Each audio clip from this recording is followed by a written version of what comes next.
আজিৰ বিশেষ সভাখনৰ আমাৰ সভাপতি মহোদয় মঞ্চত উপবিষ্ট শ্ৰদ্ধাৰ অতুল কামুৰিয়ে মঞ্চত উপবিষ্ট পৰ্যবেক্ষিকা গিৰিজা দেৱী বাইদেউ সাহিত্যপ্ৰেমী আমাৰ সাহিত্য সভাৰ আজীৱন সদস্যসকল মই আজি বহুদিনৰ মূৰত এইখন সভালৈ আহি নথৈ আনন্দিত হৈছোঁ। বিশেষ শাৰীৰিক অনুষ্ঠিতৰ বাবে মই দিব পৰা নাই। আজি এই বিশেষ সভাখন এখন সুন্দৰ সভা। এগৰাকী কিংবদন্তী ডক্টৰ ভূপেন হাজৰিকাদেৱৰ আজি জন্ম শতবাৰ্ষিকীৰ প্ৰথমটো দিন আৰু এই বিশেষ দিনটো আমাৰ অসম চৰকাৰ আছু আৰু আমাৰ অসম সাহিত্য সভাৰ উদ্যোগত বিশেষভাৱে উদযাপন কৰাৰ ব্যৱস্থা কৰা হৈছে আৰু সেই উপলক্ষে আমাৰ সমগ্ৰ অসমত বিভিন্ন সভা সমিতি ভূপেন হাজৰিকাদেৱৰ স্মৃতিত বিভিন্ন ধৰণৰ কাৰ্যসূচী হাতত লোৱা হৈছে আৰু সেই অনুসাৰে আমাৰ সাহিত্য সভাৰ যিটো সততম থকা সেইটোৱেও আজি পাঞ্জাৱাৰী উদ্যানত এখন সুন্দৰ সভা আয়োজন কৰিছে। অতি পৰিতাপৰ বিষয় আমাৰ মানে এতিয়া বহু আমাৰ হেৰি কমি গ'ল, সদস্য আধাখিনি গুচিয়ে গ'ল। তথাপি মই বিশেষ ক'বলৈ অহা নাই। অকণমান তেখেতৰ ডক্টৰ ভূপেন হাজৰিকাৰে এগৰাকী কিংবদন্তী সেই সম্পৰ্কে অকণমান আপোনালোকক ক'বলৈ বিচাৰিছোঁ বা কোনো জানি হ'লে মাৰ্জনা কৰিছে। কিয়নো তেখেতৰ বিষয়ে ইতিমধ্যে আমাৰ ছেক্ৰেটেৰী ছাৰে কৈছে, তেখেতেও কৈছে, গতিকে ক'বলৈ বুলি এতিয়া মানে নোহোৱাৰ নিচিনা হৈছে। তথাপি মই অকণমান ক'বলৈ লৈছোঁ। ডক্টৰ ভূপেন হাজৰিকা এক্টিং বদন্তি অসমীয়া ইয়াৰ আমঠু ভাৰতৰত্ন মানৱৰত্ন শিল্পী ডক্টৰ ভূপেন হাজৰিকাদেৱৰ আজি জন্ম শতবাৰ্ষিকী। তেখেতৰ এই জন্ম শতবাৰ্ষিকী এইবাৰ অসমবাসীয়ে আছু অসম সাহিত্য সভা আৰু বিভিন্ন অনুষ্ঠানৰ উদ্যোগত বৰ্ষজোৰা কাৰ্যসূচীৰে আড়ম্বৰপূৰ্ণভাৱে উদযাপন কৰিবলৈ মনস্থ কৰিছে। অসমৰ প্ৰতিখন জিলাত আছু উদ্যোগত পৰিৱেশিত হৈছে বানুনী মানুহৰ বাবে গীত। অসম সন্তান ডক্টৰ ভূপেন হাজৰিকা এতিয়া কায়িকভাৱে নাই, কিন্তু তেওঁৰ উপস্থিতি প্ৰতিজন অসমীয়া তথা অসমবাসীৰ ৰন্ধে ৰন্ধে লুকাই আছে।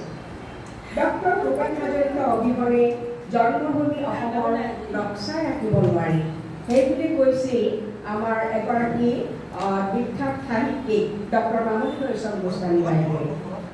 সমগ্ৰ ৰাজ্যত তথা অৰুণাচল প্ৰদেশতো সুধাকণ্ঠৰ জন্ম শতবাৰ্ষিকী বিস্তৃত কাৰ্যসূচীৰে পালন কৰা হ'ব এই গোটেই বছৰটো। যাযাবৰী ডক্টৰ ভূপেন হাজৰিকাৰ জন্ম হৈছিল 1926 চনৰ 8 ছেপ্টেম্বৰত শদিয়াৰ এক ভিতৰুৱা অঞ্চলত। সকলোৱে জানে, তথাপি মই কৈ দিছোঁ কথাখিনি বাৰু। তেখেতৰ স্মৃতিক মানে স্মৰণ কৰি আৰু তেখেতে ধুবুৰী, গুৱাহাটী আৰু তেজপুৰত বিদ্যালয়ৰ শিক্ষা লাভ কৰিছিল। 1940 চনত প্ৰৱেশিকা আৰু 1942 চনত কটন মহাবিদ্যালয়, বৰ্তমানৰ কটন বিশ্ববিদ্যালয়, তাৰ পৰা তেখেতে কলা বিভাগত ইণ্টাৰমিডিয়েট, তেতিয়া ইণ্টাৰমিডিয়েট আছিলে, ইণ্টাৰমিডিয়েট আৰু 1944 চনত বেনাৰস হিন্দু ইউনিভাৰ্চিটিৰ পৰা স্নাতক আৰু একেখন বিশ্ববিদ্যালয়ৰ পৰা তেখেতে 1946 চনত ৰাজনীতি বিজ্ঞানত স্নাতকোত্তৰ ডিগ্ৰী লাভ কৰিছিল। তাৰপিছত তেখেতে নিউয়ৰ্কৰ কলম্বিয়া বিশ্ববিদ্যালয়ৰ পৰা জনসংযোগ মাছ কমিউনিকেশ্যনত তেখেতে সন্মানীয় ডক্টৰেট ডিগ্ৰী লাভ কৰে। তেখেতে কিছুকাল বি বৰুৱা কলেজ আৰু গুৱাহাটী বিশ্ববিদ্যালয়ত অধ্যাপনা কৰিছিল। তাৰপৰা তেখেতে এগৰাকী ভাল শিক্ষক পাইছিল। 1948 চনত গুৱাহাটীৰ চানমাৰীত গুৱাহাটী অনাতাঁৰ কেন্দ্ৰ স্থাপিত হয় 1948 আৰু তেখেতে সেই অনাতাঁৰ কেন্দ্ৰৰ লগত সক্ৰিয়ভাৱে জড়িত হৈ পৰে, কিয়নো তেখেত এগৰাকী আছিল শিল্পী, তেখেত আছিল সুধাকণ্ঠ, তেখেত গায়ক, তেখেত চিত্ৰশিল্পী। গতিকে তেখেতে অনাতাঁৰ শিল্পৰ লগত, অনাতাঁৰ কেন্দ্ৰটোৰ লগত সক্ৰিয়ভাৱে এছোৱা সময় সংসদীয় ৰাজনীতিত অংশগ্ৰহণ কৰি 1967 চনৰ পৰা 1962 চনলৈ অসম বিধানসভাৰ এগৰাকী সদস্য মনোনীত হৈছিল। 1950 চনত তেখেত নিউয়ৰ্কত বাস কৰা গুজৰাটী পৰিয়ালৰ জীয়ৰী শ্ৰীয়ংকৰ পেটেলৰ লগত যুগ্ম জীৱন আৰম্ভ কৰিছিল। 1952 চনত তেওঁলোকৰ একমাত্ৰ সন্তান তেজ হাজৰিকাৰ জন্ম হৈছিল। জীৱনৰ বহু ঘাত প্ৰতিঘাতৰ অন্তত তেখেতৰ 2 বেছি বছৰৰ বয়সত তেখেতৰ জীৱনলৈ আহিছিল এগৰাকী নাৰী। আৰু সেইগৰাকী নাৰী আমি সকলোৰে জ্ঞাত কল্পনা লাজমী। কল্পনা লাজমীৰ আগমন ঘটাৰ পিছত ডক্টৰ ভূপেন হাজৰিকাক বহুতে অকণমান বেলেগ চকুৰে চাইছিল, কিন্তু আচলতে সেইটো সঁচা নাছিলে।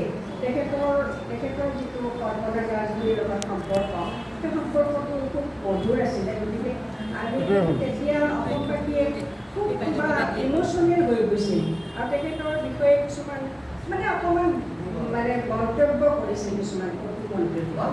আচলতে তেখেত জীৱনসংগী যিহেতু প্ৰিয়ংকদা পেটেল তেখেতৰ জীৱনৰ পৰা আঁতৰিয়ে গৈছে, কাৰোবাৰতো তেখেতক লাগিব। ডক্টৰ ভূপেন হাজৰিকা একেদৰে এগৰাকী গায়ক, সুৰকাৰ, গীতিকাৰ, সংগীত পৰিচালক, লেখক, চিত্ৰকৰ আৰু চলচ্চিত্ৰ পৰিচালক, আলোচনী সম্পাদক আৰু শিক্ষক আছিল।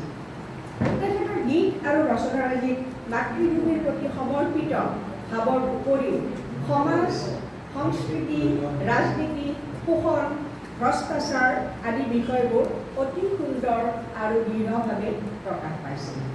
তেখেতে সংগীত নাটক একাডেমীৰ সভাপতি হোৱাৰ উপৰিও অসম সাহিত্য সভাৰ সন্মানীয় সভাপতিৰ আসন অলংকৃত কৰিছিল। বেছি আৰু নকওঁ, সকলোৱে জানে 5 নৱেম্বৰ 2011 চন আমাৰ অসমবাসীৰ কাৰণে এটি বহুত দুখৰ দিন। আৰু সেই দিনটো মই সেইদিনা গুৱাহাটী ইউনিভাৰ্চিটিৰ এখন ছেমিনাৰত মই এখন পেপাৰ প্ৰেজেণ্ট কৰি আছিলোঁ। খুব ডাঙৰ এখন ছেমিনাৰ হৈছিল গুৱাহাটী ইউনিভাৰ্চিটিৰ আমাৰ বোটানী ডিপাৰ্টমেণ্টত।